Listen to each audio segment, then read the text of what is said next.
পশ্চিমবঙ্গের সমস্ত স্কুলগুলিতে উত্তরপত্র দেখানো নিয়ে একটি গুরুত্বপূর্ণ নোটিশ জারি করল মধ্যশিক্ষা পর্ষদ। তো মধ্যশিক্ষা পর্ষদ ছাত্রছাত্রীদের কথা ভেবে আবারও একটি নয়া উদ্যোগ নিল।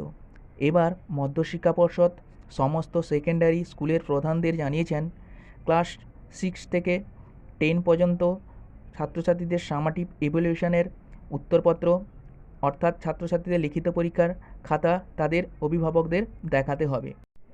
এই উদ্যোগটি নেওয়ার কারণ হলো যাতে করে পরবর্তীতে তাদের সন্তানদের দক্ষতা বুঝতে পারে এবং তাদের শেখার ক্ষমতা, শেখার অগ্রগতি এবং শিশুর কর্মক্ষমতা ও অন্যান্য প্রাসঙ্গিক তথ্য বুঝতে পারে।